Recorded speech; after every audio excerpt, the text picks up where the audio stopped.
Hello, എല്ലാവരും സുഖമായിട്ടിരിക്കുന്നു എന്ന് വിചാരിക്കുന്നു. അപ്പം നമ്മളുടെ ഇന്നത്തെ ഡിഷ് ന്യൂഡിൽസിൻ്റെ ഒരു റെപ്ലിക്കയാണ്. അപ്പം അതിന് വേണ്ടി നമുക്ക് ആവശ്യമുള്ളത് ഇഞ്ചി, പച്ചമുളക്, ക്യാരറ്റ്, സവാള, ക്യാബേജ്, വേറെ വെജിറ്റബിൾസ് ഉണ്ടെങ്കിൽ അതും ആഡ് ചെയ്യുക കേട്ടോ. അപ്പം ന്യൂഡിൽസ് നമുക്കറിയാമല്ലോ, പിള്ളേർക്കൊക്കെ എല്ലാവർക്കും ഭയങ്കര ഇഷ്ടമാണ്. അപ്പം ന്യൂഡിൽസിൻ്റെ തന്നെ ഒരു റെപ്ലിക്ക അത് നമുക്ക് എന്താ പറയുക, ഒരു ഹെൽത്തി വേയിൽ ചെയ്യാം.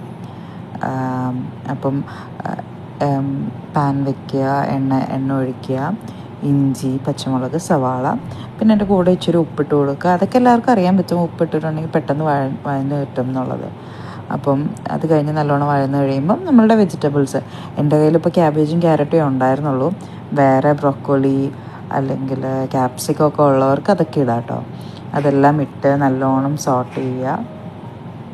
അത് കഴിഞ്ഞതിന് ശേഷം നമ്മളുടെ മഞ്ഞൾപ്പൊടി, ഒരു ഇച്ചിരി മഞ്ഞൾപ്പൊടി, ചില്ലി പൗഡർ എരിവിനനുസരിച്ച്, പിന്നെ ചിക്കൻ മസാല, അതേപോലെ തന്നെ ഇച്ചിരി പെപ്പർ പൗഡർ, എന്നിട്ട് പിന്നെയും സോട്ട് ചെയ്യുക നല്ലോണം. എരിവ് ആവശ്യത്തിനുള്ളത് ഇടാം കേട്ടോ. അപ്പോൾ പിള്ളേർക്കൊക്കെ കൊടുക്കാനാണെങ്കിൽ, പക്ഷേ എരിവ് കഴിക്കുന്ന പിള്ളേരുണ്ട്, എന്നാലും ഓക്കെ. എന്നിട്ട് നമുക്ക് ടൊമാറ്റോ സോസും സോയാ സോസും അതും ആവശ്യത്തിന്, ടൊമാറ്റോ സോസ് ഇച്ചിരി കൂടുതൽ ഇടണം, സോയാ സോസ് ആവശ്യത്തിനുള്ളത് ഇടുക. പിന്നെയും സോട്ട് ചെയ്യുക. അറ്റ് ദ സെയിം ടൈം എന്താ പറയുക, നമ്മളിത് ചപ്പാത്തി വെച്ചാണ് ചെയ്യുന്നത്. അപ്പം ഈ പ്രാവശ്യം എൻ്റെ കൂടെ കുക്ക് ചെയ്യാൻ എൻ്റെ ഹസ്ബൻഡും ഉണ്ടായിരുന്നു. അപ്പോൾ ആളെനിക്ക് സൈമൾട്ടേനിയസ്ലി എനിക്ക് ചപ്പാത്തി ഉണ്ടാക്കി തന്നു.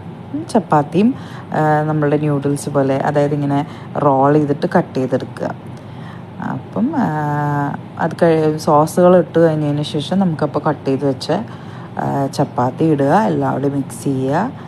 പിന്നെ എഗ്ഗ് ഇഷ്ടം ആയവർ മാത്രം വെറുതെ സോൾട്ടും പെപ്പറും മാത്രം ഇട്ട് എഗ്ഗ് നമ്മൾ മുട്ട വറുത്തിട്ട് അതും കൂടി ഇതിൻ്റെ അകത്തോട്ട് ഇട്ടിട്ടുണ്ടെങ്കിൽ നമ്മളുടെ ഡിഷ് റെഡിയാണ്. അപ്പം എല്ലാവരും ട്രൈ ചെയ്ത് നോക്കുക.